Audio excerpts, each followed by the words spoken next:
Students, मैं पुनीत हीरानंदानी हूँ, lecturer civil engineering, government polytechnic college Jodhpur. आज हम सिविल फाइनल ईयर के subject C305 water supply and sanitary engineering का एक टॉपिक यहाँ डिस्कस करने जा रहे हैं। टॉपिक है 15.1, that is general composition of sewage. कि सीवेज का संगठन क्या होता है, सीवेज किस चीज़ से बनता है। तो स्टूडेंट, सबसे पहले हम कुछ चीज़ों को यहाँ पर जानते हैं कि सीवेज का जो कंपोजिशन होता है, सीवेज का जो संगठन होता है, मुख्य रूप से इसके स्रोत पर निर्भर करता है। मतलब इसके सोर्स पे निर्भर करता है, कहाँ से ये सीवेज आया है उस पर निर्भर करता है।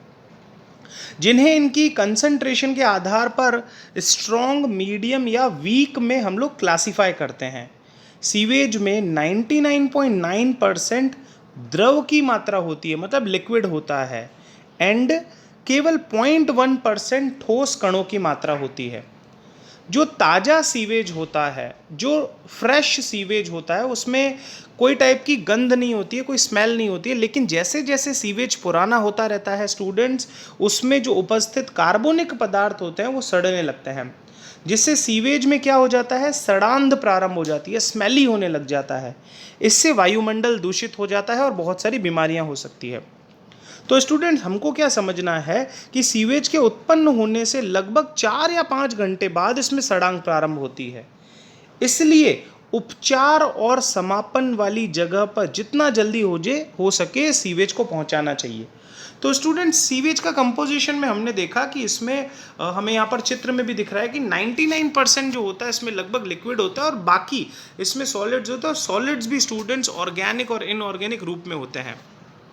हम लोग साथ साथ में सीवेज की कैरेक्टरिस्टिक्स को भी, सीवेज की विशेषताएं, सीवेज की क्या कैरेक्टरिस्टिक्स होती है वो भी यहाँ पर समझने वाले हैं। तो कैरेक्टरिस्टिक्स होती है, हम लोग समझेंगे physical, chemical and bacteriological characteristic.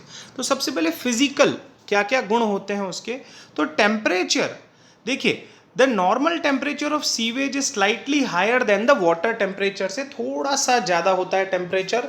Temperature above normal indicates inclusion of hot industrial waste waters in sewage. देखिए, टेम्परेचर बढ़ने का कई बार कारण जो होता है वो इंडस्ट्रियल वेस्ट वाटर का भी जुड़ जाना होता है। अब कलर कैसा होता है सीवेज का। फ्रेश सीवेज जो होता है वो लाइट ग्रे कलर में होता है, और जैसे जैसे सीवेज पुराना होता रहता है तो डार्क ग्रे कलर में परिवर्तित होता है।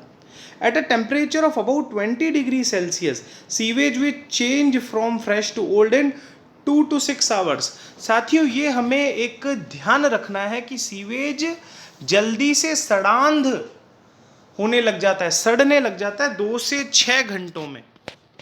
अब देखिए, उसकी स्मेल, ओडर कैसी होती है। फ्रेश जो डोमेस्टिक सीवेज होता है हैज़ अ स्लाइटली सोपी उसकी ऑर्डर होती है, जैसे किसी साबुन की या ऑयल की स्मेल हो। पर जैसे जैसे वो स्टेल होने लग जाता है, बासी होने लग जाता है, सड़ने लग जाता है, तो उसमें स्मेल बढ़ने लग जाती है।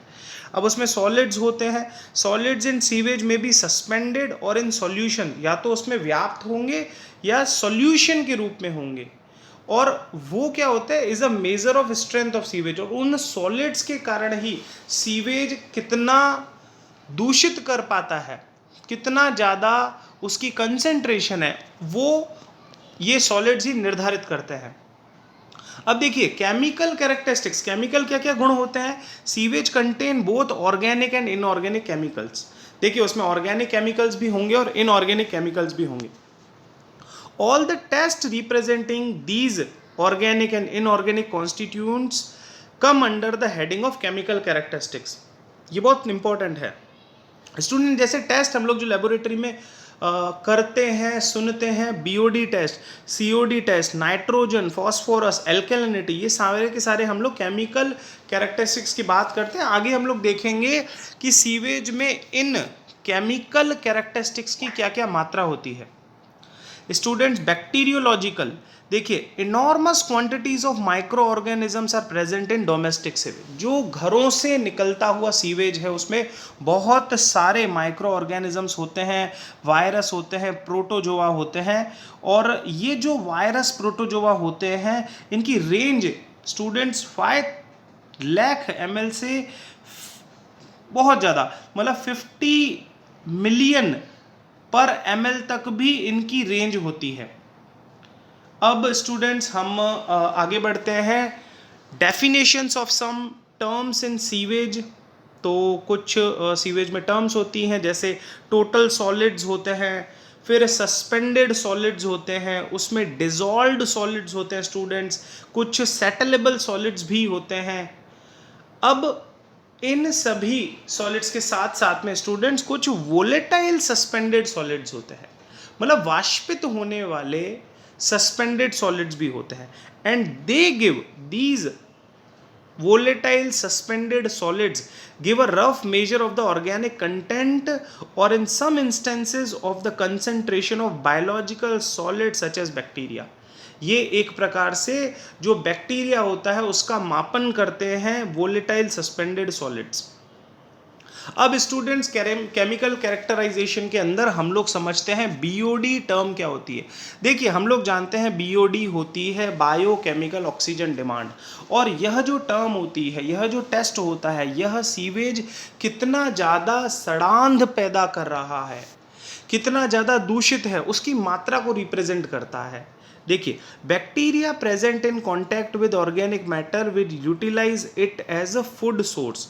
In the utilization of organic material, it will eventually be oxidized to stable end products such as carbon dioxide and H2O। अब हम लोग समझते हैं इसकी परिभाषा। The amount of oxygen required by the bacteria to oxidize the organic matter।